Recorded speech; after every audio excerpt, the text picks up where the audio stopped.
Imagine stepping into a Viking longhouse on a winter night. The air is thick with the smell of wood smoke, roasting meat, and wet wool. Shadows leap and twist on the timbered walls as firelight dances off bronze brooches and steel sword hilts. Outside, the world is frozen and silent, but here inside the air vibrates with laughter, song, and the deep thud of drinking horns slamming onto oak tables. A chieftain raises his cup carved from the horn of a mighty aurochs and shouts a toast to Odin. The crowd roars back, every voice soaked in mead, ale, and something far stronger. To the Vikings, drink was more than just a way to warm the body, it was a gateway to courage, camaraderie, and even the gods themselves. In an age without distilleries, blenders, or carbonated mixers, they created drinks so potent that even the hardiest modern bartender might hesitate before serving them. But these weren't just beverages, they were cultural anchors. Every sip tied the drinker to centuries of tradition, to myth, to the very identity of the Norse people. And unlike today's carefully measured cocktails, Viking drinks didn't come with warning labels, unless you counted the unconscious bodies sprawled by the fire after a feast. In this journey, we'll explore 15 Viking drinks, some sweet, some bitter, some dangerously intoxicating that would test the liver of any modern-day reveler. From honey wine meads infused with hallucinogenic herbs to ales brewed in smoke-filled halls, and from spiced ceremonial drafts to fermented drinks strong enough to be used as payment for warriors, we'll see how the Norse turned simple ingredients into legendary libations. And you'll quickly realize these drinks weren't made for casual sipping. Drink number 1, Mead, the nectar of the gods. If the Vikings had a drink that defined their culture, it was mead. Not just a beverage, but a bridge between the mortal world and the divine. To the Norse, mead wasn't invented by human hands, it was a gift born from myth itself. According to the sagas, the origin of mead was tied to the mead of poetry, created from the blood of the wise god Kvasir, mixed with honey. Whoever drank it would gain not only inspiration, but the gift of eloquence able to weave words into spells, sagas, or deadly oaths. Warriors drank mead to find courage. Skalds drank it to compose verses worthy of kings. Even Odin himself, master of magic and deception, sought it out. In reality, Viking mead was brewed from honey, water, and yeast, sometimes naturally occurring, sometimes cultivated from prior batches. But the mead you'd find in a Viking hall wasn't the mild, sweet drink often sold in modern craft breweries. No, Viking mead could be wildly potent, anywhere from 8% to 18% alcohol, depending on the batch, and often unfiltered, cloudy, and heavy with sediment. And unlike today's clean, laboratory-controlled fermentation, the Vikings relied on the environment. Wild yeasts from the air, wooden barrels that absorbed flavors over years, and brewing vessels lined with beeswax. A batch could take weeks or months, and no two would ever taste the same. Drink number 2, Ale, the liquid bread of the North. If mead was the Viking drink of the gods, ale was the drink of the people. Not because it was weaker, far from it, but because it could be brewed in larger quantities, using grains the Vikings could grow or trade for. At its heart, Viking ale was more than a beverage. It was liquid bread nourishment, hydration, and a source of calories during the long, punishing winters of Scandinavia. In fact, for many Vikings, ale wasn't just something to drink at feasts, it was consumed daily, in small amounts, as a safer alternative to water. The process began with barley, the most common grain in Viking lands. Farmers would malt it by soaking the grains, letting them sprout, and then drying them over a low fire. This step was critical because it unlocked the natural enzymes needed to convert starch into sugar, the foundation of fermentation. Once malted, the barley was mashed in heated water, creating a sweet, porridge-like liquid. This wort would then be flavored with herbs, most famously bog myrtle and juniper, long before hops became common in Europe. These herbs gave the ale a bitter, resinous edge and helped preserve it. Fermentation came next, and here's where Viking ale got unpredictable. Without modern yeast strains, they relied on wild yeast clinging to the air, brewing vessels, and even the brewer's own hands. Some families kept special wooden brewing sticks that had absorbed years of yeast cultures, ensuring each batch kept the same character. These were heirlooms passed down like weapons or jewelry. Drink number 3, Sahti, the Finnish forest brew. If ale was the Vikings' everyday fuel, Sahti was the exotic, high-octane cousin that made its way into Norse drinking halls through trade, raiding, and cultural overlap with the Finns and other Baltic peoples. Sahti wasn't just a drink, it was an experience. This was a thick, sweet, and boozy ale, often sitting somewhere between beer and bread pudding in a cup. Imagine drinking something that tastes like a liquid loaf of rye bread with a heady aroma of juniper and spice, and you'll be close. The foundation of Sahti was usually malted barley and rye, sometimes mixed with oats or wheat if available. But unlike most Viking ales, which were boiled during brewing, soddy often skipped the boil entirely. This meant the wort kept a raw, malty sweetness and a chewy, almost creamy body. The true signature of soddy, though, was juniper, and not just as a spice. The brewing water itself was sometimes infused with juniper branches, and the mash tun, the vessel where the grains soaked, might be lined with them. This gave the Finnish drink a piney, resinous backbone that cut through the richness. Fermentation was, let's just say, creative. While Vikings usually relied on wild yeast, Sahti brewers often used baker's yeast. Yep, the same yeast that made their bread rise. This yeast didn't care much for producing clean, modern flavors. It went wild, throwing off fruity, spicy notes that made Sahti taste almost like banana bread soaked in gin. Drink number 4, Brigus Sour, the Vikings' happy accident. Not every Viking drink was born from careful planning. Some came from pure accident, and Brigus Sour is the perfect example. Picture a small Viking brewing hut, what they called a Brigus, in late summer.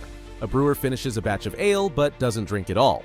The leftover is stored in a wooden cask for later, but it's warm, the yeast is still active, and before anyone notices, wild airborne bacteria slip in. The result? A drink that's tangy, tart, and slightly funky, what we'd now call a sour beer. Here's the thing. In the modern world, sour beers are a craft brewing trend. But for the Vikings, this was an accident that could either be disgusting or surprisingly drinkable depending on the conditions. If the cask soured too far, it became vinegar, which they still used for pickling.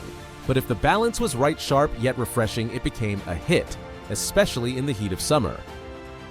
Drink number 5, Skyway Beer, the Viking protein brew. If there's one thing you can say about Vikings, it's that they wasted nothing, and that included what most modern people would throw away. Enter Skyway Beer, a drink born from the leftovers of their famous Icelandic-style yogurt, Skyer. How it started. Skyer is thick, tangy, and packed with protein, but making it leaves behind a cloudy, slightly sour liquid whey. Most cultures fed whey to animals, but Vikings? They thought, why not drink it? And better yet, why not ferment it? The result was something halfway between a beer and a low-alcohol fermented dairy drink. It sounds strange, but remember, the Vikings weren't chasing delicate craft beer flavors, they were chasing calories, hydration, and preservation. The taste? Think of a light sour beer mixed with a faint yogurt note. It might sound odd now, but it was refreshing, especially in summer, and it had enough calories to make it a meal in a horn. Strength usually mild, about 2 to 4% ABV, but surprisingly filling. This was more Viking sports drink than party fuel. Farmers and fishermen could down it during the day for energy without losing focus. Drink number 6, Aegir's Deep, the ocean-aged ale. If Viking brewing had a touch of poetry to it, Aegir's Deep was the kind of drink that sang to both the gods and the sailors. Named after Aegir, the Norse sea giant and god of brewing, this ale was rumored to have been aged at sea, literally carried in barrels aboard longships for weeks or months as they voyaged. Why age beer at sea? The Vikings didn't fully understand chemistry, but they knew that a cask of ale stored below deck on a salty rolling voyage came back tasting different, richer, smoother, and somehow more alive. Today, we know that constant motion, temperature fluctuations, and tiny amounts of oxygen seepage can change a beer's profile dramatically. The Vikings just thought it was the magic of Aegir himself blessing their drink. The taste. This wasn't a subtle drink. The motion of the sea likely helped to mix the beer constantly, softening harsher notes while also infusing it with faint hints of wood, salt, and smoke from the tar seal barrels. Think of it as a Viking craft beer with a maritime twist, malty, strong, slightly briny, and perfect for a toast after a safe return from a dangerous voyage. Strength, likely in the 6 to 8%. ABV range potent enough to survive months at sea without spoiling, but still drinkable in hearty amounts when the crew needed to celebrate a victory or stave off homesickness. Who drank it? Sailors upon returning to port, marking the end of a successful raid or trade journey. Chieftains as a ceremonial drink when blessing ships before another voyage. Warriors during feasts as a reminder of the bond between sea and survival. Drink number 7, Firemead, the spiced honey brew that could melt a snowstorm.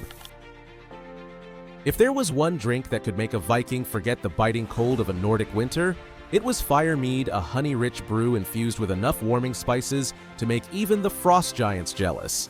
Unlike the sweet, smooth meads most people imagine today, Firemead was a bold, spiced concoction designed for one purpose: to keep warriors and farmers warm from the inside out when snow piled high against the longhouse walls. The taste, imagine honey sweetness layered with fiery ginger, piney juniper, and the exotic bite of rare eastern spices. The warmth from the drink would spread through your chest, making the long nights of winter feel almost like midsummer. Strength. Depending on the recipe, Firemead could range from a gentle 7 to 8% ABV to a fearsome 12 to 14%, more than enough to make a warrior feel invincible against the cold. Who drank it? Warriors returning from a winter raid, thawing out by the fire. Families during Yule feasts, where it symbolized light and warmth driving back the darkness. Chieftains hosting midwinter celebrations, showing off their access to exotic spices. Drink number 8. Blood Ale, the ritual brew that bound oaths in iron. If Firemead warmed your body, blood ale was meant to bind your soul. This was no casual tavern drink, it was a ceremonial brew steeped in superstition, honor, and a touch of real danger. What was it exactly? Despite the name, blood ale wasn't purely made of blood, but it did contain it. The base was a dark, malty ale brewed from barley or rye. Into that, warriors, or the ritual leader, would mix a small amount of animal blood, usually from a freshly sacrificed goat, ox, or boar during a religious festival. Why blood? For the Vikings, blood carried life force, a connection to strength, courage, and the gods themselves. Mixing it into ale during oath-swearing ceremonies was a way of sealing a pact in something deeper than ink. You weren't just agreeing in words, you were binding yourself with life's very essence. Breaking such an oath was believed to bring down divine punishment. How it was used. During blots, sacrificial feasts, after animals were offered to the gods, their blood would be ritually sprinkled on altars, warriors, and into ale. Blood ale would be drunk in rounds while warriors swore loyalty to their leader, pledged vengeance, or promised to join a raid. In some tales, it was also used in wedding feasts, symbolizing the merging of two bloodlines. The taste. The malt provided a deep, earthy sweetness, while the blood gave it a metallic tang, not exactly something you'd sip on a lazy afternoon. But to the Vikings, that tang wasn't unpleasant. It was the flavor of strength and seriousness. Drink number 9. Yarles Reserve, the Royal Brew. So exclusive. It was practically treasure. If the average Viking farmer was lucky to get watered-down ale at a feast, the Yarles Reserve was something they might only dream about, a drink brewed for rulers, warriors of legendary standing, and honored guests from far-off lands. What was it? Think of it as the Viking answer to a top-shelf single-malt scotch, or a cellar-aged wine. This wasn't just any ale or mead, it was intensely crafted, aged, and flavored with rare ingredients that most Vikings would never even see in their lifetime. The base was often strong mead or barley beer, but brewed to much higher potency than normal, sometimes pushing well over 12% ABV. This made it dangerously intoxicating, but also perfect for long winter nights when the warmth of the fire and the strength of the drink blurred together. The taste, sweet yet potent, with layers of spice, fruit, and smoky undertones, it was the kind of drink that hit you in waves. First, the flavor overwhelmed you, then the warmth in your chest, and finally, the realization you couldn't quite stand up. Drink number 10. The Fjord Fog, the Viking knockout in a horn. If the Yarles Reserve was a slow, regal burn, the Fjord Fog was the opposite, a swift, icy punch that could send even a seasoned warrior reeling. This was not a drink for comfort. This was a drink for speed, shock, and a test of sheer fortitude. What was it? The Fjord Fog was essentially ultra-strong, ice-cold mead or barley beer, but with a dangerous twist. It was often fortified with distilled spirits brought in from foreign lands or made in secret by experimental brewers. The alcohol content could easily exceed 20 to 25% ABV, which meant that one large gulp could floor you if you weren't ready. Why Fjord Fog? Because that's exactly what it did after the first drink. The world would feel like it was wrapped in mist. Your thoughts slowed, your eyes glazed, and you drifted into a warm, heavy haze. Not unlike being caught in an actual fjord fog at sea. How it was made. Base: extra fermented honey mead or barley beer, brewed thick and strong.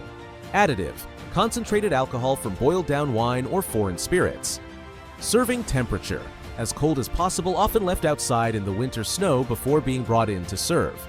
Optional extras: sometimes herbs with mild sedative effects, like yarrow or bog myrtle, were added, turning the drink into a fast-acting knockout.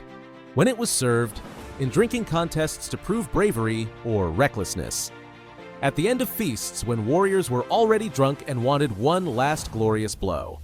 As part of initiation rituals for certain warrior groups, if you could drink the Fjord Fog and still stand, you were considered battle-ready. Drink number 11, whale steak, the seafarer's gamble. In the Viking Age, catching a whale was not a common everyday event. It was a rare windfall or a stroke of luck. Unlike fish, which could be pulled in by net or hook, whales were massive beasts of the deep, dangerous to hunt and exhausting to butcher. Why they ate it? Whale meat was rich, dark, and gamey, more like beef than fish. It was prized in coastal communities because it could feed an entire village for days. The high-fat content made it an energy powerhouse, perfect for enduring long, cold winters. How they got it? Opportunistic harvesting. Most whale meat came from stranded whales that washed ashore. This was a gift from the gods, though often the smell meant the meat had to be processed immediately. Hunting. On rare occasions, brave crews would attempt to kill smaller whales using spears and harpoons, an extremely dangerous undertaking. The cultural angle, finding a whale meant celebration. Feasts would erupt, stories would be told of Thor guiding the beast ashore, and oaths would be sworn over greasy, dripping cuts of meat. But there was also a sense of reverence. Killing such a large sea creature was seen as drawing deeply from the ocean's bounty, and the gods were often thanked in rituals afterward. Drink number 12, Swan and Crane roasts, the elite's feast. If chickens and ducks were the birds of the common folk, swans and cranes were meat for chieftains. Why they mattered? These large waterfowl were rare catches, not something you could raise easily in a yard. To eat swan was to show you had both the skill to capture one and the wealth to serve it to your guests. The hunt. Swan hunting required boats, nets, and patience. The birds were wary and strong, capable of breaking a man's arm with a wing strike.